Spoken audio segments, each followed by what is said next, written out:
Bienvenue dans ce nouvel épisode du podcast 100K Révolution.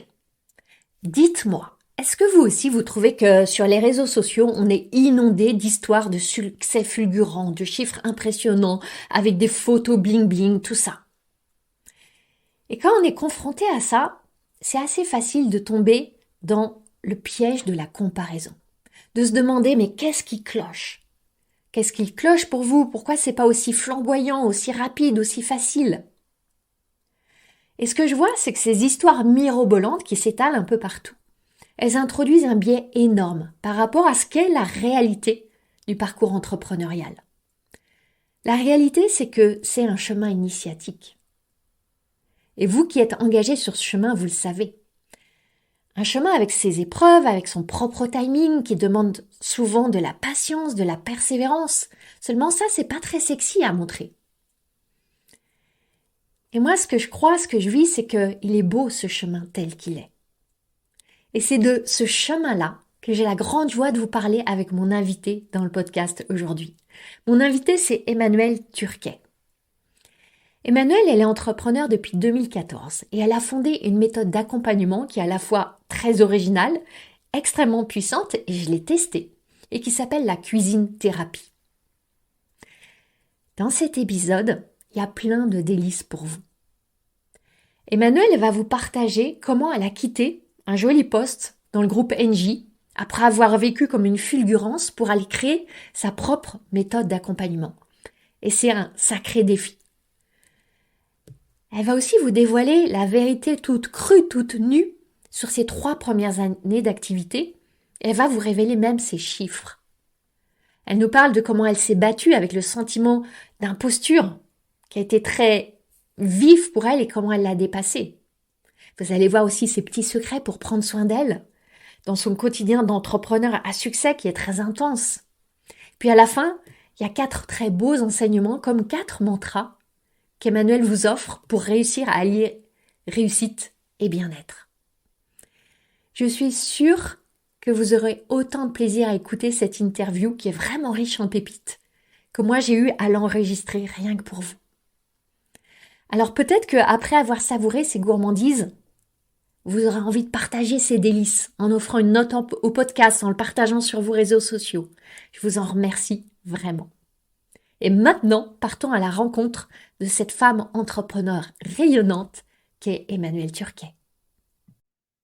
Bonjour Emmanuelle, Bonjour Anne-Valérie. je suis très heureuse Emmanuelle de t'accueillir sur le podcast 100K Révolution. Bienvenue à toi. Merci. Alors, en guise de brève introduction, ce que je vais te laisser te présenter, on se connaît depuis quelques mois. Ouais, Et ce qui est important pour moi de dire, c'est que j'apprécie vraiment un bon nombre de tes qualités, de tes talents, j'ai presque envie de te dire de ta magie, et on va en parler. Tu as eu le génie, pour moi c'est de l'ordre du génie de créer une méthode qui s'appelle la cuisine thérapie, dont tu vas nous parler.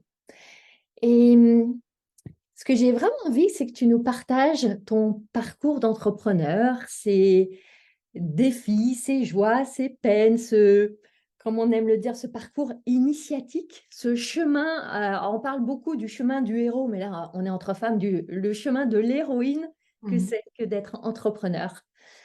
Et dans le podcast, j'aime vraiment accueillir des femmes entrepreneurs qui sont sincères, ambitieuses, authentiques, sensibles, brillantes, engagées. Tu es tout ça et tellement plus, et Voilà. c'est ce dont on va parler. Avant de plonger vraiment dans la beauté de notre échange, c'est important que je dise que j'ai eu la joie d'expérimenter ta méthode. Donc pour moi, ce n'est pas un grand concept théorique. Je l'ai expérimenté pour moi. J'ai été bluffée. Tellement bluffée que je t'avais proposé qu'on offre une session pour mes clientes de l'accompagnement 100K Révolution. Et avec la générosité qui est la tienne, tu leur as fait vivre une session. Et elles ont été, elles aussi, bluffées, transformées, époustouflées. Il y a eu des échos incroyables. Elles ont vécu des superbes transformations. Donc, je parle vraiment de ta méthode avec cœur, avec conviction. Et c'est pas que moi, c'est aussi toutes mes clientes qui ont adoré. Et c'est aussi pour ça que je suis tellement touchée et heureuse que tu nous en parles. Alors, Emmanuel, est-ce que pour commencer, tu peux te présenter en nous disant justement quelle est ton expertise aujourd'hui et Ouais, qu'est-ce qui t'a mené jusque-là? Et puis après, on ira voir ensemble des points plus spécifiques de ton parcours que tu auras envie de nous partager. ça marche. Avec plaisir, Anne-Valérie. Très, très heureuse d'être là aussi. Donc moi, pour faire très court, je m'appelle Emmanuelle Turquet. Je suis la fondatrice de la cuisine thérapie, qui est une méthode d'accompagnement que j'ai créée en 2015 et qui consiste à proposer un détour par la cuisine sans recette, par une activité créative en cuisine, pour aider des personnes à se reconnecter avec leurs émotions, leurs besoins, peut-être décrypter un certain nombre de fonctionnements, un certain nombre de croyances, et puis aller vers le mieux-être, se transformer vers quelque chose qui leur tient plus à cœur. Donc c'est vraiment une toute nouvelle méthode qui est très inspirée d'art-thérapie et qui a vu le jour, encore une fois, en 2015. Et comment est-ce que tu en es arrivé là? Parce que Ah, arriver à créer un concept comme ça, venu de nulle part et ouais. tellement original et atypique, quel a été le cheminement qui t'a mené jusque-là? Ouais.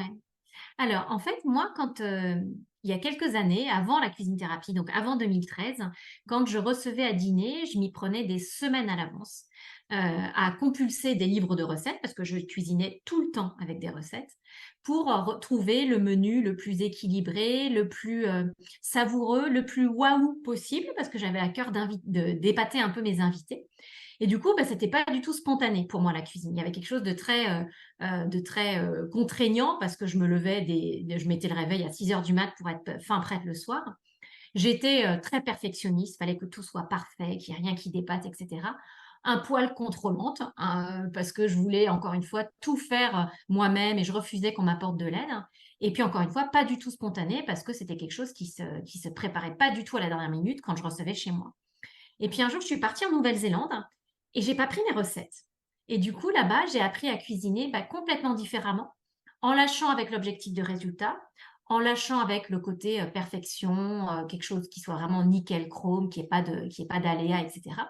Et en fait, je me suis rendu compte que quand on cuisinait sans recette, quand on lâchait justement avec ce mental-là, eh bien, je me suis rendu compte en rentrant en France que j'étais moins perfectionniste, moins contrôlante, que j'avais plus confiance en moi, j'étais plus spontanée aussi ma façon de cuisiner, et que tout ça, ça dépassait largement le cadre de la cuisine.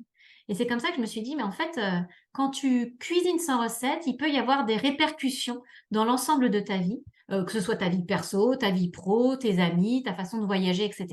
Et c'est comme ça que la cuisine thérapie, du coup, est née en 2013. Comme ça que l'idée m'est venue, en fait. Donc l'idée t'est venue en 2013. En 2015, tu as vraiment démarré l'activité, Ouais, c'est ça? Si ouais. on remonte le fil de l'histoire. C'est ça, ouais, parce qu'en fait, en 2013, j'ai l'idée, 2015, je lance. Entre-temps, je me forme. Parce que moi, j'ai travaillé chez Engie, donc vraiment rien à voir sur des sujets marketing, gestion de projet, animation commerciale, etc. Donc, rien qui pouvait me préparer à devenir thérapeute ou en tout cas praticien en relation d'aide. Et donc, du coup, pendant ces 2 ans, je me suis formée à la relation d'aide, à l'art-thérapie. Je me suis formée aussi en PNL, en analyse transactionnelle, en process com, enfin vraiment plein d'outils qui me semblaient utiles pour pouvoir accueillir des personnes avec une volonté de les accompagner et de les aider. Donc du coup, pendant 1 an et demi, parce que j'ai vraiment eu l'idée en mai 2013 et j'ai quitté en décembre 2014, pendant 1 an et demi, je me suis formée pour mon nouveau métier parce que là, j'avais bien l'intention de démissionner, de quitter NJ et de partir pour de bon dans une reconversion. Donc j'ai vraiment fait en sorte de préparer tout ça le mieux possible en fait. Donc tu es de celles qui ont fait le grand saut du grand corporate à Ouais, l'aventure de l'entrepreneuriat. carrément, carrément, ouais, ouais, ouais. Est-ce que tu peux nous partager, parce que ce grand saut, il est à la fois enthousiasmant et terrifiant pour beaucoup Ouais, d'entre ouais, d'entre nous. Ça a été aussi mon cas et c'est le cas de la plupart des femmes qui sont dans cette tension entre j'y vais et celles qui se sont lancées, qui sont pétrifiées de peur et qui disent c'est pas normal, mais c'est juste normal. bien sûr. Est-ce que si tu remontes le fil justement de ces années 2014-2015, tu peux nous partager tes débuts? À quoi ça Ouais. ressemblait? Alors, moi, je dirais peut-être pas pétrifiée, parce que j'avais déjà une expérience de création d'entreprise, toujours en étant chez Engie. J'avais suspendu mon contrat de travail, ce qu'on pouvait faire, pour lancer une boutique de décoration et d'artisanat asiatique. Donc, j'avais déjà une première expérience entrepreneuriale. Donc, j'étais pas pétrifiée, mais c'est vrai qu'il y a ce côté vertigineux de se dire, on sait ce qu'on lâche, on sait pas ce qu'on va avoir. Donc, il y a vraiment ce côté très, ouais, vertigineux, où tu as vraiment l'impression d'être au bord d'une montagne et de te dire, j'y vais pas, bah voilà, juste avant la bascule, en fait. Moi, les premières années, ça a été difficile pour plein de raisons. Déjà parce que j'étais seule à lancer une nouvelle méthode. Donc, il y avait toute une pédagogie à faire pour expliquer aux gens que ça n'avait rien à voir avec des ateliers culinaires. Et c'est vrai qu'au démarrage, j'étais quand même assez isolée pour porter ce message. Aujourd'hui, il y a plein de praticiens que j'ai formés, mais à l'époque, j'étais toute seule. Donc, toute seule pour faire passer les messages, toute seule en télétravail chez moi, toute seule à prendre toutes les décisions. Donc cet isolement, il était quand même très, très important au démarrage. C'était difficile aussi parce que j'avais pas beaucoup de soutien de ma famille, en tout cas, de mes très proches. Mes parents ont eu beaucoup de mal à accepter ce changement de métier complètement inconséquent à leurs yeux, complètement, enfin, ça ne rime à rien de démissionner d'un grand groupe comme Engie pour aller faire cette espèce de truc. C'est vraiment comme ça qu'ils le désignaient. Ils avaient beaucoup de mal à comprendre ce que j'allais faire. Et puis, c'est difficile aussi parce qu'au démarrage, on est seul à prendre les décisions et donc on peut faire des erreurs marketing, ce qui est quand même le comble, parce que moi, je suis formée en école de commerce, mais j'ai quand même fait beaucoup d'erreurs marketing aussi au démarrage. Et puis, c'est dur de vivre de son activité au début et ça, c'est normal.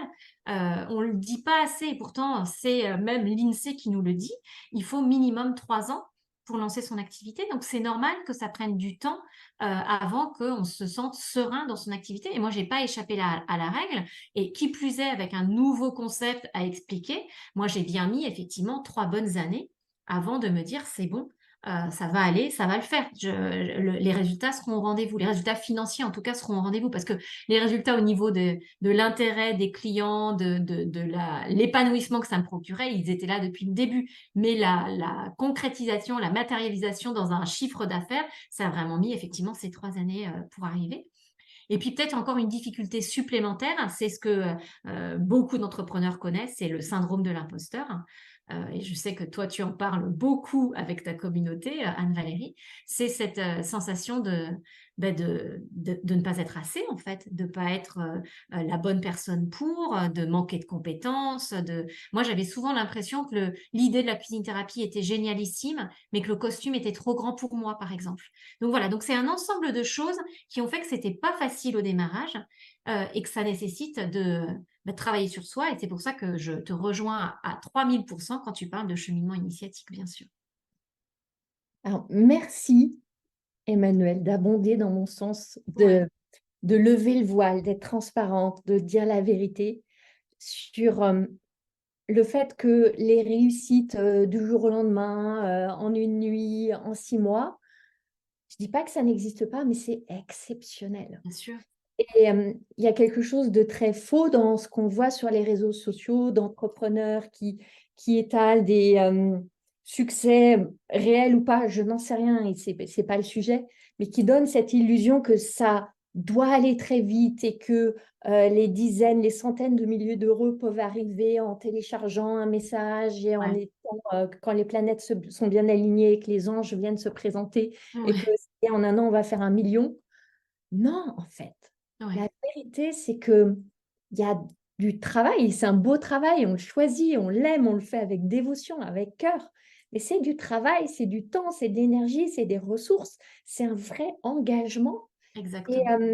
et il y a vraiment ce leurre et ces fausses promesses qu'on veut nous faire acheter, et souvent nous voulons nous faire acheter des programmes de formation, des accompagnements, etc. à la clé, que ça peut être facile et rapide. Mhm, Le mhm. cerveau, il a envie de croire que ça va être facile et Il rapide. aimerait bien, ouais, Et exactement. merci de dire que, voilà, aujourd'hui, tu as un beau succès, Mhm. mais que ça a mis des années, que tu as commencé en 2015 et aujourd'hui, on est en 2023, et que les 3 premières années, eh bien, tu t'es armé de patience. Exactement. Ouais, je dirais patience, persévérance, bien sûr, et confiance aussi. Le fait que, en fait, j'avais des résultats tellement incroyables en termes de retour client que je me disais, ça va marcher, c'est sûr, ça va marcher. J'avais vraiment la sensation d'être exactement au bon endroit. Donc, j'étais confiante. Il y a une forme de foi, même presque, je trouve, dans une démarche entrepreneuriale. Mais c'est vrai que très concrètement, moi, les 3 premières années, j'ai fait des chiffres d'affaires qui ne me permettaient pas d'en vivre. Il y avait vraiment ce côté qui était compliqué. À la fin du mois, c'était compliqué de joindre les deux bouts, etc. Et c'est quelque chose que j'ai vraiment envie de passer en toute authenticité parce qu'encore une fois, c'est ce qu'il faut regarder, c'est le chiffre d'affaires et son augmentation dans la durée, de voir comment les choses se positionnent, qu'est-ce qu'on met en place derrière, parce que bien sûr, et tu l'as dit, être entrepreneur, c'est pas juste attendre les bras croisés qu'il y ait quelque chose qui se passe, c'est pas non plus, et j'ai eu beaucoup tendance à le faire, rester planqué derrière l'ordinateur, à écrire plein de choses en se disant oh, qu'est-ce que j'ai bossé aujourd'hui, c'est dingue. Tant qu'on n'a pas proposé ce qu'on veut vendre à des personnes, il se passera rien, ça se passe pas de façon magique. Et donc je trouve tout ça, ça nécessite un vrai travail de prise de conscience, un travail sur son mindset aussi, pour arriver à dépasser ses propres blocages. Et moi, ils étaient, et ils sont encore nombreux. Enfin, évidemment, il y en a moins qu'au démarrage, mais ils étaient vraiment très nombreux au démarrage, quoi. Et alors, tu évoquais tout à l'heure, tu as parlé d'erreurs marketing Ouais, que tu as faites au début et qu'on fait toutes. Est-ce que ouais. tu pourrais nous en partager quelques-unes pour, Oh là là, là aussi, oui, mon idée, c'est tellement de dédramatiser pour toutes celles qui nous écoutent et qu'elles se rendent compte que bah, toutes, on passe par les mêmes choses. ouais, complètement. Alors moi, les erreurs marketing, j'en ai fait plein, hein. Et encore une fois, c'est les cordonniers sont les plus mal chaussés parce que alors, vraiment. Alors, déjà, j'ai fait un tarif de lancement que j'ai maintenu pendant, je sais pas, 4 ans, peut-être même 5 ans. Enfin, pendant ouais, les 4 premières années de mon activité, l'atelier cuisine thérapie de 3 heures coûtait 90 € pour 3 heures. Donc, c'est quand même un tarif vraiment hyper compétitif. Et je pense que j'avais une question autour de la légitimité, du syndrome de l'imposteur, etc., qui fait que j'ai pas réussi à l'augmenter rapidement, en fait. Et ça a vraiment été assez long avant que je m'autorise à me dire, non, bah, maintenant, tu as de l'expérience, tu as des retours clients, tu sais que ça fonctionne ce tarif, il faut le revoir un petit peu à la hausse parce que toi aussi, tu t'es bonifiée en tant qu'accompagnante. Autre erreur que j'ai faite, je suis persuadée, et je le reste en plus, persuadée que le format 3 heures d'atelier de cuisine thérapie, c'est le format où vraiment on prend son temps. Moi, je suis quelqu'un qui aime pas speeder. Je déteste arriver en retard, ça ne m'arrive jamais. Je déteste arriver ric-rac. Pour moi, il faut pas avoir le regard sur la montre, il faut prendre son temps, etc. Et c'est vrai qu'en 3 heures, en atelier de collectif, on a le temps, on n'est pas à regarder, il faut que je me dépêche, etc. Sauf que la réalité, c'est que des personnes, prendre 3 heures dans un agenda, ben, c'est pas facile. Et je me suis rendu compte assez tardivement, finalement, que proposer des ateliers d'1 heure et demie, c'était peut-être une bonne pioche aussi pour permettre à plus de personnes de découvrir ce que c'était que la cuisine thérapie.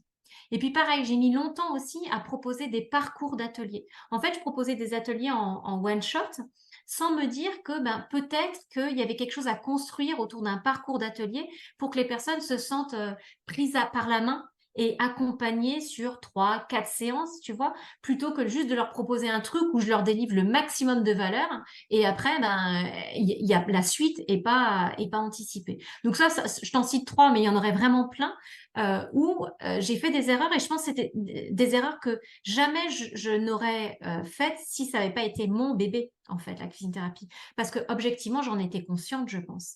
Mais je pense que c'est tellement difficile de prendre ce recul quand il s'agit de notre business, de notre bébé, que ben, on a vraiment besoin d'être accompagné pour mettre de la clarté dans tout ça et prendre un peu de distance et de hauteur sur ce qu'on est en train de faire. Alors, pour mesurer aussi la beauté du chemin que tu as parcouru, si je comprends bien, tu as commencé en accompagnant des personnes en individuel ou en atelier. Ouais, Aujourd'hui, tu formes des praticiens, praticiennes qui s'appuient sur ta méthode pour accompagner à leur tour. ouais, Est-ce que tu peux nous dresser un petit peu le tableau aujourd'hui de justement, combien de personnes tu as ouais, formées voilà, c'est ouais. quoi ton univers aujourd'hui? Ouais. Alors peut-être juste repréciser d'abord qu'au départ, il y avait le grand public, mais il y avait aussi dès le démarrage des publics que j'appelle spécifiques. Donc typiquement, c'est des maisons de retraite, des patients toxicos, des étudiants aussi, donc pas tout à fait le grand public. Et puis aussi un public entreprise, parce que bien sûr, étant issu d'un grand groupe, je m'étais dit, ça, il faut le proposer aussi au grand groupe en mode coaching d'équipe, cohésion d'équipe, etc. Donc ça, c'était vraiment le début et j'ai fait ça pendant quelques années, 4 ans à peu près. Et puis aujourd'hui, c'est vrai qu'essentiellement, mon activité, c'est de former des praticiens. Parce que très rapidement, j'ai des personnes qui m'ont appelé. Et quand je te dis très rapidement, c'est même au bout d'une année, en me disant ça m'intéresse votre méthode, est-ce que vous voudriez bien me former à cette méthode? Et moi, au début, je dis non, non, non, je forme pas, j'ai largement de quoi faire avec les ateliers, le développement du concept, etc. Et puis, comme il y a eu de plus en plus de demandes, à un moment, je me suis dit, bon, si la vie t'envoie des citrons, c'est peut-être qu'il faut que tu fasses de la citronnade, pour reprendre un proverbe africain, je crois. Et du coup, j'ai commencé à réfléchir à une formation. Mais la formation, elle est arrivée mi-2018, tu vois, donc plus de 3 ans finalement après le démarrage. Et aujourd'hui, c'est vrai qu'essentiellement, je forme des praticiens.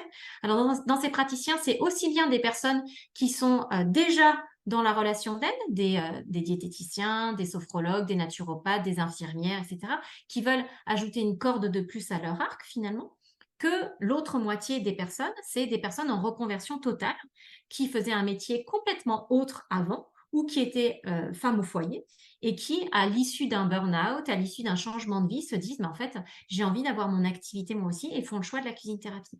Donc, c'est des profils très, très variés finalement. Et aujourd'hui, il y a 200 personnes, 210 personnes même exactement dans la formation à l'heure où je parle.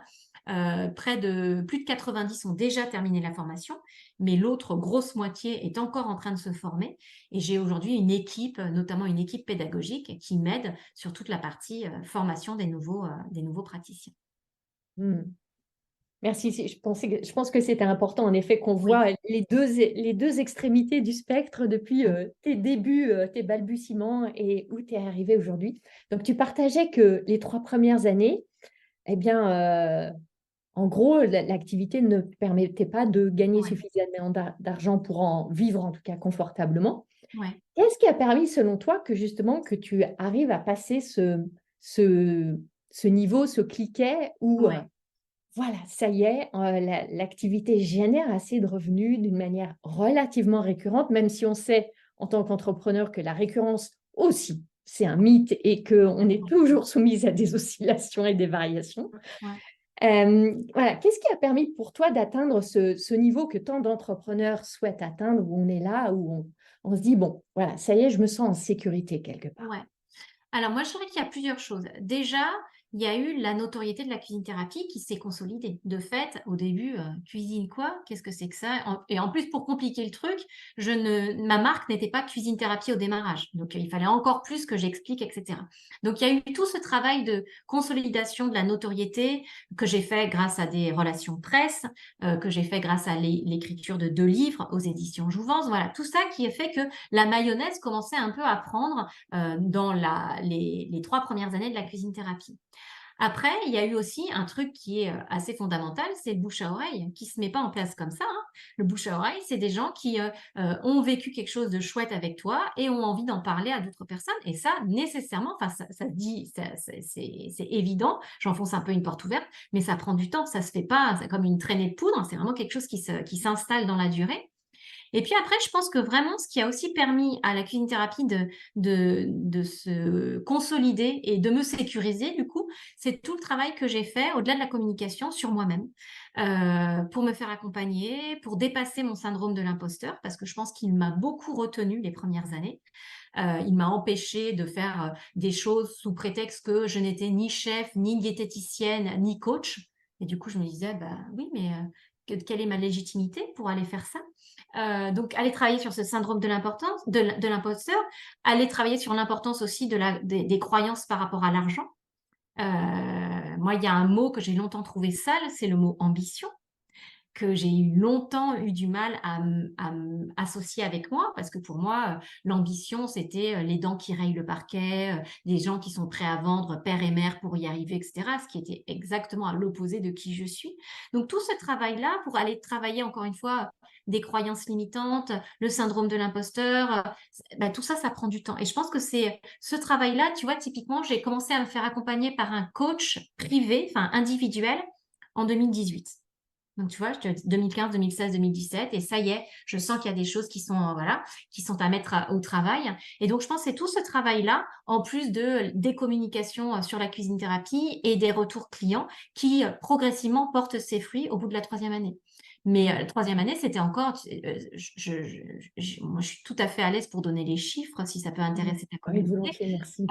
En termes de chiffre d'affaires, la première année, j'ai fait 6 500 € de chiffre d'affaires. Donc, autant te dire que ça ne te permet pas, surtout quand tu habites à Paris, ça ne te permet absolument pas de vivre. Il se trouve que j'avais mes indemnités Pôle emploi. Deuxième année, j'ai fait 15 000 €, donc plus que x2.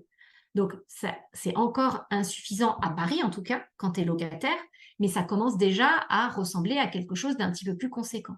Et troisième année, j'ai fait encore x2, puisque j'ai fait 32 000 € la troisième année en termes de chiffre d'affaires. Donc, forcément, tout ça, ça se fait pas en claquant des doigts, ça se fait en travaillant beaucoup, longtemps et de façon, enfin, dans la durée. Quand je dis longtemps, c'est pas longtemps en termes de créneau horaire, hein, mais en tout cas dans la durée. Et puis, ça se fait en travaillant sur soi et en dézinguant une à une les croyances qui nous empêchent de réussir, en fait, qui nous empêchent de.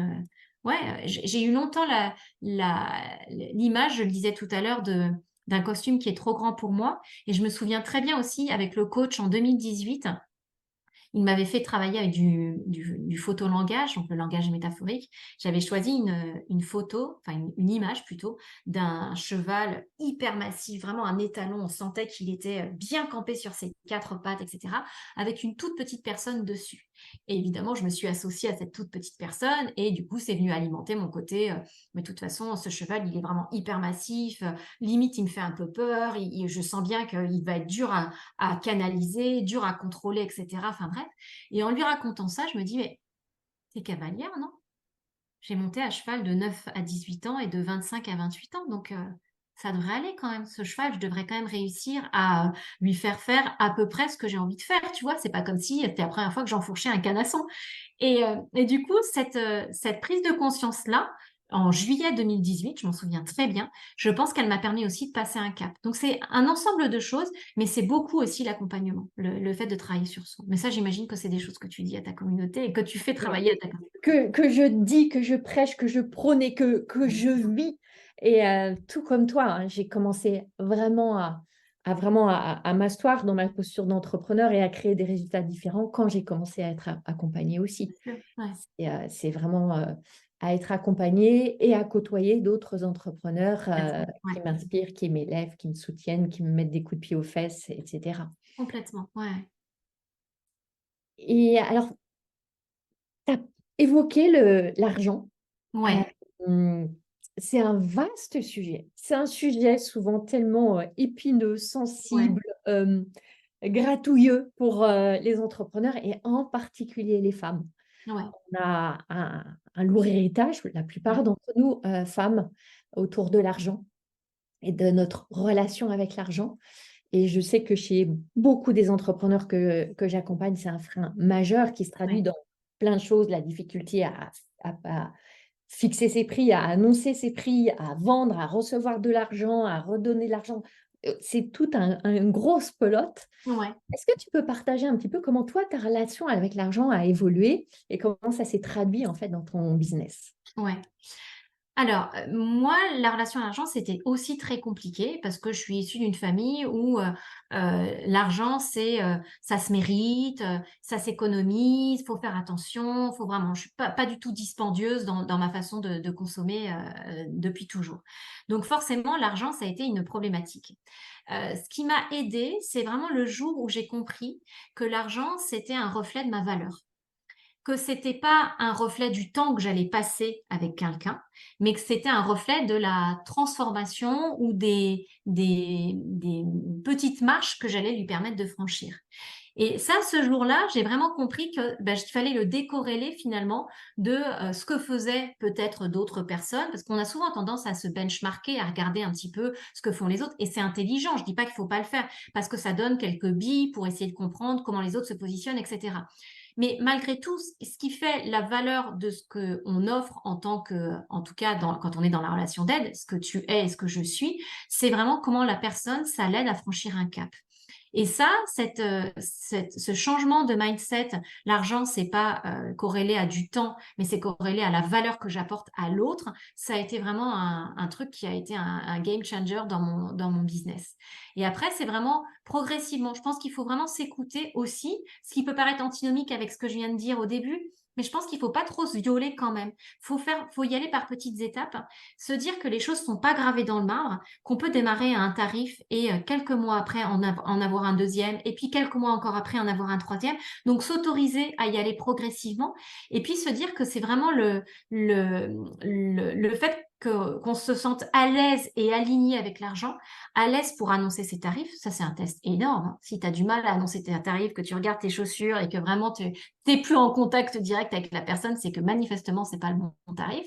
Voilà, et c'est tout ça aussi qui m'a aidé. Donc, des petits trucs et puis un travail aussi sur soi, sur cette thématique ô combien importante, quoi. Et tu vois, il y a des bouquins tout simples. Je pense notamment à un bouquin de Nathalie Cariou que tu connais et que tu as peut-être même déjà lu sur Oser être riche, où je me souviens qu'elle donnait des exemples de phrases à terminer. Pour moi, l'argent, c'est. Dans ma famille, l'argent, ça revient à qu'est-ce que je pense d'une personne qui gagne beaucoup d'argent, qu'est-ce que je pense, voilà. Et rien que travailler là-dessus, ça permet d'aller identifier où est-ce qu'il y a des petites zones de frottement, de blocage en tout cas par rapport à tout ça. Il y a notre ami commun Christian Junot aussi Aussi, complètement. avec lequel j'ai cheminé un moment autour de C'est l'argent vrai, ouais, personnellement. ouais. Ouais. Ouais, c'est des ressources précieuses. Et ça, il y a pas nécessairement besoin de faire des accompagnements de folie avec eux, même s'ils en proposent, mais ne serait-ce que déjà lire leurs bouquins, je trouve que déjà, c'est hyper important. Et c'est à la portée de tout le monde pour le coup. On ouvre les yeux sur des choses en fait auxquelles on n'est pas confronté quand on est dans notre vie corporate où il y a le salaire qui tombe, bon, Complètement. quoi qu'il advienne, etc. Et là, c'est à nous de nous positionner par rapport à l'argent, Ouais, de demander, de recevoir, de ouais, garder. Waouh, ouais. Mais et c'est on un en vrai revient à la beauté de ce chemin initiatique aussi dont sujet. l'argent fait partie. Ouais, ouais, ouais. Et c'est un vrai sujet, tu vois, parce que il y a ce côté fixer ses tarifs, mais il y a aussi le côté se sentir bien avec et accepter de faire les démarches commerciales. Parce qu'il y a aussi ce côté, le marketing, c'est ça, tu vois, bah alors évidemment, moi, j'étais pas trop là-dedans parce que j'ai été formée au marketing, mais il y a quand même un petit côté, si je suis bien et que si je suis un bon thérapeute, un bon accompagnant, les gens vont le savoir et vont venir à moi. Non. Si tu ne demandes pas à tes clients de parler de toi, si tu ne leur suggères pas de poser un avis sur Google, si tu n'es pas dans une démarche de proposer des choses, plutôt que rester planqué derrière ton ordinateur, encore une fois, je l'ai fait pendant des années, je sais de quoi je parle, si tu n'es pas dans cette démarche proactive de l'entrepreneur, tu peux être le meilleur praticien du monde, il ne se passera rien. Et en fait, c'est vraiment quelque chose qu'on essaye de transmettre dans la formation, ce qui est que il n'y a pas que le savoir-faire et le savoir-être qui comptent, même si c'est important et indispensable. Si on n'est pas capable de faire savoir son activité, si on n'est pas dans cette posture d'entrepreneur, ben, il se passera rien. Et ça peut être très violent pour certaines personnes parce que moi, je pense notamment, j'ai des infirmières qui rejoignent la formation et qui me disent, mais en tant qu'infirmière, moi, j'ai jamais eu besoin d'aller me vendre. Eh ben, ça, faut l'apprendre parce que sinon, tu apprendras juste la cuisine thérapie, mais tu seras pas praticien cuisine thérapie. Tu vois? Et c'est vrai pour tous les métiers. Oui, et on a évoqué l'argent, et là, tu touches un autre des champs de grande sensibilité pour les femmes, c'est Ouais. la visibilité. Ah ouais. Et me montrer, m'exposer, Mhm. m'exhiber avec toutes ces peurs de qu'est-ce qu'on va penser de moi, qu'est-ce qu'on va dire Complètement. de moi, je vais être jugée, je vais être agressée. Complètement. Ça revient toutes les semaines dans mes coachings de groupe avec Mhm. mes clientes, ces Ça m'étonne thématiques-là. pas. Mhm. Et comment est-ce que toi, tu as évolué par rapport à ça? Parce que même si tu étais dans l'univers du marketing et protégé par le cocon d'une grosse boîte Ah ou ouais. s'exposer Ah oui, sur oui, les mais réseaux ça a été sociaux, très dur. c'est deux Ça a- mondes. Ah ouais, ouais, ça a été très très dur parce que quand je disais pour le marketing, je connaissais les outils. De là à m'exposer, moi, pas du tout. J'avais jamais été en situation de m'exposer. Et d'ailleurs, la boutique de décoration dont je te parlais tout à l'heure, j'étais vraiment low profile, je faisais pas de bruit, etc. La cuisine thérapie, j'ai vraiment compris que si je ne faisais rien, il n'allait rien se passer. Parce que pour le coup, le concept était nouveau. Donc, si je ne commençais pas à faire un tout petit peu de bruit, etc., c'était voué à l'échec. Ça s'est fait ultra progressivement. Je crois que quand j'ai écrit mon premier bouquin, rien que faire une séance de signature dans une librairie, c'était une sortie de zone de confort énorme, alors que j'étais auteur, donc j'y avais droit presque, tu vois, c'était quelque chose de normal. Mais c'était très, très dur de faire mes premières vidéos. Ça a été, voilà, j'étais en permanence en train de me demander comment les gens, effectivement, qu'est-ce qu'ils vont en penser, qu'est-ce qu'ils vont en dire, etc. Avec une difficulté supplémentaire pour moi, c'est que j'ai une sœur jumelle. Donc le côté sortir du rang, s'exposer, tirer la couverture à soi, c'est quelque chose, j'avais l'impression ouais, de ramener un peu les choses à moi en m'exposant avec la cuisine thérapie au début, jusqu'à encore une fois que je comprenne que en fait, c'était pas une option. Si on, encore une fois, si on démarre un business, c'est pareil, il y a des gens qui disent, bah moi j'ai pas envie des réseaux sociaux. Mais en fait, les réseaux sociaux, c'est pas une option. Si tu as envie de démarrer un business aujourd'hui, bah, tu es obligé, enfin, sauf si tu es j'allais dire si tu es plombier et que tu fais un super boulot et que le bouche-à-oreille fonctionne, mais même ce genre d'artisan commence à venir aussi sur les réseaux sociaux. Donc, c'est vraiment accepter de jouer le jeu, finalement, de rentrer d'accepter les règles du jeu. Et puis après, progressivement, se fixer des petits challenges. Moi, je crois beaucoup aux petits défis progressifs et au fait de se donner des petits pas les uns après les autres et d'augmenter progressivement la difficulté. Parce que se dire, à partir de la semaine prochaine, je fais une vidéo par jour, c'est la porte ouverte à l'échec, tu vois. Je pense vraiment que c'est quelque chose sur lequel faut à la fois se botter un petit peu le derrière et à la fois ne pas se violenter trop fort, quoi. C'est un petit équilibre subtil à trouver, me semble-t-il. Ouais, c'est ce qu'on appelle la théorie la thérapie, pardon, de Par l'exposition l'exposition, progressive. bien Il y sûr. aller tout doucement à la rencontre de ce fantôme qui Exactement. est tellement effrayant. Et c'est nécessaire Mm. d'aller à sa rencontre, et comme tu le dis, avec beaucoup de justesse, avec, en se faisant une mini-violence et en Ouais, y mettant de la douceur et de la tendresse exactement. aussi. Et de trouver, et, euh, et avec mes clientes, tu as mis le mot de défi, ouais, j'adore qu'on se lance des défis et que Ouais, chacun prend les défis à sa mesure, les bien adapte, sûr. etc. Et ce qui est génial avec les défis, c'est qu'on crée des résultats, on crée de la joie, on crée de la fierté, on va à la rencontre d'émotions qui sont aussi tellement extraordinaires, qui sont juste derrière le voile de la peur, là. Donc, Complètement. Ouais. et j'aimerais aussi qu'on aille dans un champ qui est aussi très souvent délicat pour, notamment pour les femmes entrepreneurs, en tout cas c'est celle que je connais et que Ouais. j'aime pas. C'est le fameux, même si j'aime pas ce mot, équilibre vie pro, vie perso, Ouais. qui revient, qui est une thématique qui revient aussi souvent parce Ouais. que, comme on l'a évoqué, surtout au début, quand on est seul, quand on n'a pas d'équipe, c'est très engageant. Mm. C'est très prenant. En plus, il y a à la fois la passion, le plus souvent, et c'est ce que je vous souhaite à toutes, la Mm. passion pour ce que vous développez, ce thème que vous explorez, le sens que vous retrouvez peut-être après avoir perdu le sens, etc. Et puis la réalité de temps à louer pour Ouais. se faire connaître, se rendre visible, travailler sur soi, etc., créer ses offres. Et de facto, c'est du temps, c'est de l'énergie que on n'alloue peut-être pas à d'autres champs de sa vie. Ouais. Et je vois beaucoup de femmes pour qui c'est un vrai défi de dire, mais je me sens piégée, j'ai plus le choix, je suis plus équilibrée, et qui s'en veulent et qui rajoutent la couche de culpabilité en Ouais. plus. Donc, comment est-ce que toi, tu as pu naviguer à travers tout ça? Ouais. Alors, c'était un sujet, mais peut-être un sujet moins prégnant que pour certaines femmes, notamment des mamans. Parce que moi, je suis pas maman. Donc, du coup, il y a déjà le côté plus léger à gérer, parce que, à part me gérer moi et épisodiquement un compagnon de vie, il n'y avait pas trop de difficultés de ce côté-là. Mais c'est sûr que c'est quand même un sujet, et je pense que, encore une fois, je pense que c'est important de se dire, c'est pas tout l'un ou tout l'autre. C'est des phases, hein. Il y a des phases, il faut donner des vrais gros coups de collier parce que, comme tu le dis, on est en phase de démarrage où il y a un enjeu particulier, il y a un challenge qui vient nous titiller sur le côté pro. Et puis, il faut aussi s'octroyer des moments off. Et moi, j'ai mis longtemps à comprendre que les vacances, c'était génial et que ça permettait vraiment de se ressourcer. J'avais un côté, là, je crois que la première année, j'ai dû prendre 4 jours, tu vois, enfin, à quelque chose comme ça. Et là, vraiment, cette année, je me suis arrêtée 15 jours plein, mais vraiment à déconnecter complet. Et puis après, j'ai fait quelques petites escapades sur le mois d'août. Et j'ai vraiment eu la sensation que je me régénérais, qu'il y avait quelque chose de nouveau qui arrivait. Et je pense que tant qu'on ne l'a pas vécu, ça, tant qu'on ne s'est pas octroyé ces quelques jours jouissifs et réjouissants, où on sent que on est regonflé à bloc, on a une nouvelle énergie, etc., on ne peut pas vraiment comprendre cette histoire d'équilibre.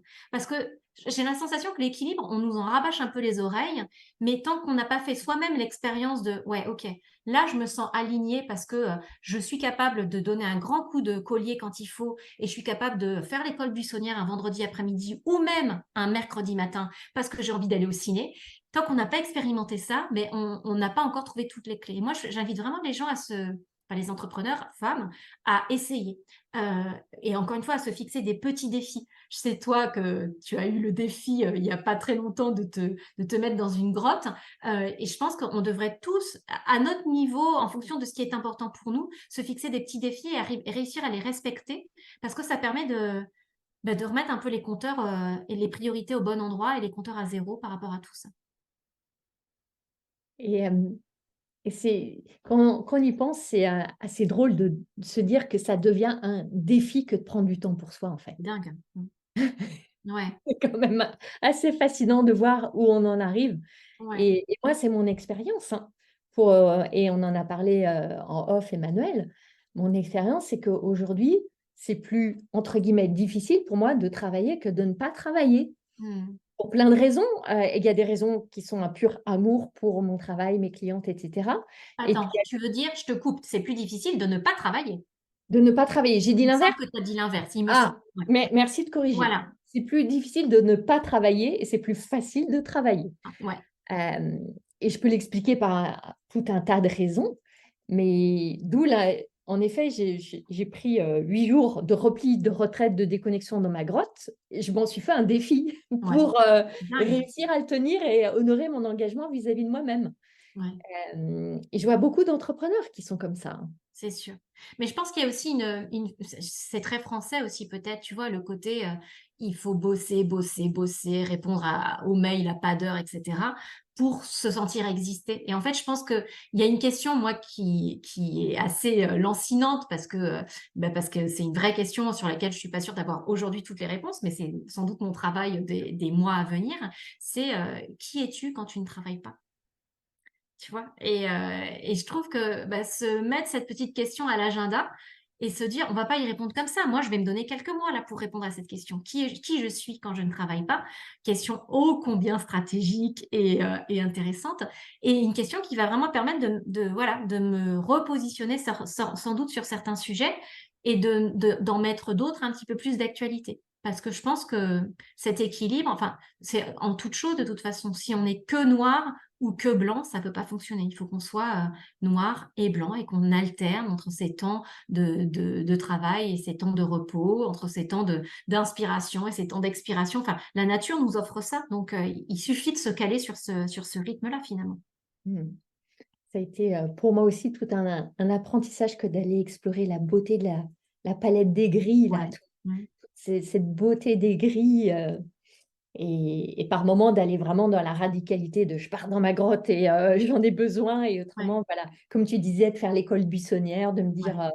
oh bah voilà, je prends une après-midi, je vais m'offrir un massage. Exactement. Et, et c'est aussi autant d'occasions pour moi d'expérimenter la gratitude pour Mm. ce chemin qu'on a choisi, Ouais. qui a ses épines, mais qui a aussi ses si belles Ah roses. oui. Oh, là là, oui. Ouais, ouais.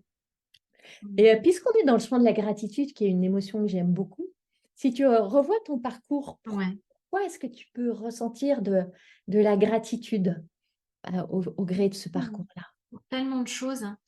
Euh, pour déjà pour la confiance que m'ont faite les premières personnes qui ont testé les ateliers, hein, aussi bien un grand public qu'entreprise, aussi bien les praticiens qui ont choisi de se former avec moi, etc. Ça, je me dis, c'est dingue quand même que y ait cette communauté qui se soit créée autour de ça. Et puisque je parle de communauté, j'ai une immense gratitude aussi pour les praticiens que je forme aujourd'hui parce que c'est une communauté tellement forte que on a renommé la communauté la famille Cuisine Thérapie. Et à chaque fois, on a des rencontres annuelles et à chaque rencontre, je me dis mais c'est pas possible. L'année prochaine, ça, on va forcément être déçus parce que ça peut pas être encore mieux que ce qui est déjà génial cette année. Et tous les ans, on réussit le challenge de faire quelque chose encore plus génial que l'année précédente. Donc j'ai vraiment beaucoup beaucoup de gratitude pour ça. Et puis beaucoup de gratitude aussi pour moi-même, pour m'être autorisée à me faire accompagner et avoir écouté ma petite voix pour trouver les bonnes personnes finalement. Parce qu'il y a vraiment des personnes que je pourrais citer, mais j'aurais peur d'en oublier. En tout cas, des personnes qui m'ont accompagnée sur ce cheminement-là, sans qui aujourd'hui, j'en serais pas là où je suis. C'est aussi bête que ça, parce que elles ont su respecter mon rythme, elles ont su m'accompagner sur ce chemin-là sans m'imposer de choses, en étant vraiment à l'écoute de ce qui était juste pour moi. Enfin, j'ai trouvé sur mon parcours des maîtres vraiment en termes de développement personnel et j'ai énormément de gratitude pour ces gens-là, évidemment. Hmm. Et je sais qu'il y a aussi un sujet, j'essaie de, tu vois, de balayer tous les sujets qui Ouais, peuvent être vraiment prégnants pour toutes ces femmes qui nous écoutent. Et je sais qu'il y a quelques hommes aussi qui écoutent le ouais, podcast. Si tu es comme moi et comme la plupart des entrepreneurs, ouais, on a des moments de doute, ouais, de stress, de découragement, de grands questionnements. ouais, Au long de mes 13 années d'entrepreneuriat, j'ai eu un certain nombre de phases comme ouais. ça. Tu en as eu aussi? Dis-nous, Emmanuel. J'en ai. Ça dure jamais longtemps. C'est pour ça que du coup, Ouais. je les mémorise pas. Ça dure jamais longtemps en fait parce que moi, la chance que j'ai, c'est que l'idée de la cuisine thérapie, c'est une fulgurance. C'est vraiment un moment, j'ai eu l'impression que ça me descendait comme ça. Et donc du coup, les fois où j'ai des doutes, je me souviens de comment cette idée est venue, quoi. Et, euh, et du coup, ça me remet tout de suite en alignement parce que je me dis, si ça a été aussi simple aussi fluide, aussi naturel, c'est que tu es dans le juste en fait. Donc les moments où ça tempête un petit peu, je me raccroche à ça. Et puis après, les moments où ça tempête, j'ai la communauté Cuisine Thérapie qui est juste voilà, incroyable. J'ai les personnes qui m'accompagnent qui sont aussi incroyables. Et j'ai un petit outil dont j'aime beaucoup parler parce que je le trouve hyper puissant. Ça m'a été transmis dans la formation art thérapie par une formatrice en art thérapie. Ça s'appelle le carnet de compliments. C'est un outil, alors moi, c'est pas un outil manuscrit, c'est un outil, alors j'adore écrire, mais là, en l'occurrence, c'est un fichier sur mon ordinateur où je note tous les compliments que j'ai eus en lien avec la cuisine thérapie, que ce soit de mes proches, ma famille, parce qu'il y a eu des compliments de ma famille, pas tout de suite, mais ils sont arrivés, fort heureusement, des amis, des clients, des partenaires avec qui j'ai pu travailler, des coachs qui me renvoient des choses chouettes aussi. Et je glane tout ça et je le mets vraiment, je le consigne par écrit dans ce document-là parce que justement, les moments down, je les relis. Alors en général, je pleure de joie en les relisant. Et d'ailleurs, même quand c'est pas un moment down, si je le lis, je pleure parce qu'il y a vraiment quelque chose de très touchant dans tous ces messages d'affection, d'amitié, etc. Et du coup, ça me remet en mouvement à chaque fois. Ce qui fait que, tu vois, j'ai jamais eu de moment qui s'est installé. Voilà, Mm. c'est une journée un peu down et le lendemain, ça y est, c'est reparti. Il n'y a jamais eu de crise, mais en même temps, moi, ça ne fait que 8 ans. Tu vois, quand tu annonçais tout à l'heure, toi, ça fait 13 ans, moi, ça ne fait que 8 ans. Donc, on verra de quoi l'avenir est fait avec la cuisine thérapie, en tout cas. Après, j'évoquais, tu vois, des périodes de down, de doute, de questionnement. Ça n'a jamais duré des mois non Tu vois, plus. ouais. Pour moi, après, à la différence de toi, j'ai créé et arrêté plusieurs Oui, entreprises. Donc, ça s'est aussi traduit par des grands mouvements j'imagine. de réinvention aussi. Euh, mais je crois qu'il y a un message important à passer là, c'est que voilà, c'est normal de ne pas être dans une espèce d'équanimité, comme disent les bouddhistes, ou de Ouais, stabilité d'humeur, et que c'est tellement normal d'avoir des oscillations émotionnelles et des moments où simplement le corps est fatigué. ouais, Et évidemment, c'est plus difficile d'être d'humeur guillerette. ouais, Et tu évoquais le moment où toi, tu te rappelles de cette fulgurance et ouais, de cette idée géniale que tu as reçue. Moi, ça se traduit pour moi en me reconnecter à ma vision, à ma mission, à ouais. l'importance que ça a pour moi, la vibrance, à ce rôle que je veux à tout prix jouer auprès de ces femmes. Et ça me rebooste en fait. Ah ouais, ouais. Donc, Ça, c'est et puis le fait de ralentir, de s'offrir des pauses, moi de me reconnecter à la nature, d'aller marcher. Enfin voilà, après ce qui est intéressant, c'est d'identifier chacun ses petites ressources pour justement aller mieux dans les moments où ça commence à plonger un petit peu, quoi. Hmm. On va approcher de tout doucement Ouais, la fin, ouais, mais j'aimerais, si c'est possible pour toi, Emmanuel, que tu nous partages 2, 3, 4 grands enseignements, tu vois, de ton parcours que tu auras envie de partager et qui seraient au service des Ouais. entrepreneurs qui nous écoutent? Alors, dans le désordre, enfin, je ne vais pas y mettre un ordre, je vais le dire au fur et à mesure où ça me vient. Il y en a un qui est sous forme de mantra, qui est fait est mieux que parfait. On est souvent, et d'ailleurs les femmes sans doute encore plus que les hommes, on est souvent très perfectionnistes. On hésite à se lancer parce que c'est pas encore terminé, parce qu'il nous semble qu'il y a plein de choses encore à améliorer, etc. Et pour moi, fait est mieux que parfait. C'est vraiment le- l'intelligence de se dire, bon, allez, maintenant ça suffit, je lance, et puis on verra bien. On aura toujours temps d'ajuster juste après. Du coup, le deuxième qui me vient, c'est rien n'est gravé dans le marbre. Je trouve que ça crée une pression folle de se dire qu'il faut décider pour les 3 ans à venir. Alors que de se dire, on décide, on essaye, on tâtonne, si ça fonctionne pas, on fera autre chose. C'est vachement plus léger au niveau stress, au niveau pression, et ça permet de faire beaucoup plus de choses. Il y en a un troisième qui est très important pour moi, c'est se mettre en mouvement. Euh, Faire des actions, quand bien même c'est des petites actions, surtout si c'est des petites actions, mais faire des petites actions tous les jours. Et encore une fois, ne pas s'attendre à ce que ça nous tombe du ciel, mais se mettre en mouvement dans cette direction-là. Et ça, je pense que c'est vraiment important. Et puis en termes de moi, qui a été un facteur clé de succès dans mon développement, c'est ce que, on en parlait un petit peu tout à l'heure, c'est la force de l'engagement. Moi, je me souviens que les 3 premières semaines de la cuisine thérapie en 2015, voyant que j'avais du mal à me mettre en mouvement, que j'avais tendance, encore une fois, à rester planquée derrière l'ordinateur et à avoir du mal à sortir de ma zone de confort, etc. J'ai demandé à une de mes amies, une fois par semaine, en fin de semaine, de venir contrôler, de venir vérifier le plan d'action que j'avais eu pour la semaine. Mmh. Donc, en début de semaine, je lui envoyais mon plan d'action de la semaine et en fin de semaine, elle checkait et elle me disait, et ça, pourquoi ça va pas avancer? Ok, et ça va avancer quand? Qu'est-ce que tu vas mettre en place, etc. J'ai eu besoin juste de 3 semaines. Parce qu'après, j'avais pris le pli. Mais je trouve que c'est hyper important de trouver cette personne, ce binôme, qui n'a pas du tout besoin d'être entrepreneur, hein. D'ailleurs, elle ne l'est pas du tout, cette amie-là, mais qui vient vous demander des comptes, vous donner un côté de redevabilité, finalement, vis-à-vis de quelqu'un. Ça, j'ai trouvé que c'était hyper important. Alors, ça en fait 4. Est-ce que je peux t'en trouver un cinquième rapidement? S'il y a quelque chose qui émerge, je te dirai. Mais je crois que ces 4-là, en tout cas, c'est vraiment quelque chose qui a été très important dans mon parcours. Merci beaucoup, Emmanuel. C'est plein de cadeaux pour les entrepreneurs qui nous écoutent. Alors, je suis bien certaine qu'il y en a beaucoup qui ont envie de te connaître davantage, de te découvrir ton univers, ton approche. Où est-ce qu'elles peuvent te retrouver? Dis-nous, que ce soit Alors, réseaux sociaux, sites, ouais. voilà, quels sont les points de contact? Bah, à plein d'endroits différents. Sur le site de la cuisine thérapie, évidemment, donc cuisine-thérapie.com. Sur les réseaux sociaux, donc Facebook, c'est cuisine thérapie, tout simplement. Instagram, c'est cuisine_thérapie. Sur LinkedIn, à Emmanuel Turquet et aussi à la page cuisine thérapie.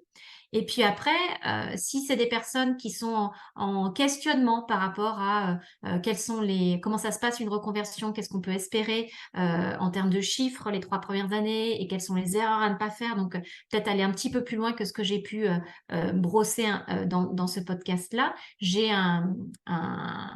un PDF, enfin pas un PDF, n'importe quoi, une vidéo qui dure 40 minutes et qui explique un petit peu tout ça pour les personnes que ça peut intéresser. Et puis après, voilà, l'occasion de poser des questions ou d'aller un petit peu plus loin sur tous ces sujets en échangeant en direct. Je mettrai tous les liens dans les notes Génial. du podcast, donc Ouais, vous pourrez les retrouver. parfait. Pour qu'on termine ce très bel échange, merci beaucoup Emmanuel. Est-ce que tu aurais un dernier message qui te tient à cœur à cœur à offrir Ouais. à nos auditrices, auditeurs? Alors, ça va pas être un message, ça va être une citation. Enfin, si, d'ailleurs, il y aura un message derrière la citation. Moi, j'ai une citation qui m'accompagne depuis, bah, tu vois, depuis la boutique de décoration dont je te parlais tout à l'heure, c'est-à-dire depuis 2004. Donc, on va bientôt fêter nos 20 ans avec cette citation. C'est une citation de Jack Kornfield, qui est un moine américain, qui dit: «Quand nous prenons la place qui est la nôtre, nous découvrons que nous sommes inébranlables.» Et moi, j'ai vraiment la sensation avec la cuisine thérapie d'avoir trouvé la place qui est la mienne et du coup d'avoir cette sensation d'être inébranlable. Alors inébranlable ne veuillant pas dire il n'y a jamais de coup de mou et tout va toujours pour le mieux et la vie est rose, etc., hein. Mais en tout cas d'être vraiment, de se sentir vraiment alignée et à la place qui est la mienne en fait. Et du coup, c'est le message que j'aurais envie de transmettre, c'est bah, c'est tout le mal que je souhaite aux personnes qui nous écoutent, d'être en capacité de vraiment trouver la place qui est la leur pour se sentir bah, solides, alignés et complètement à leur place dans leur vie professionnelle et dans leur vie personnelle aussi, hein, parce que là, on parle beaucoup de pro, mais c'est vrai aussi dans toutes les sphères de sa vie, d'arriver à trouver cet endroit où, peu importe ce que font les autres, peu importe ce que disent les autres, on est exactement là où on doit être. Ça serait ça mon message pour ta communauté, Anne-Valérie. Merci Emmanuel. En plus, j'aime beaucoup Jack Cornfield. J'avais entendu cette citation, mais pas attribuée à lui. Mais les citations, on ne sait jamais à qui c'est attribué. Ouais. Mais j'aime beaucoup son livre qui s'appelle Après l'extase, la lessive. Ah, génial. Ah, je l'ai Un livre lu qui m'a beaucoup accompagnée dans mon chemin spirituel et qui ouais. dit aussi beaucoup de ce qu'on peut vivre sur nos chemins d'entrepreneurs, où on a des moments d'extase et des moments de lessive, où on est dans le tambour de la machine à laver. C'est ça, c'est ça. Donc, je vous souhaite à toutes, à tous, beaucoup d'extase dans Ouais. les heures, jours à venir. Merci infiniment, Emmanuel, Merci à toi, Anne-Valérie. et à très bientôt, tout le monde. Au revoir. Au revoir.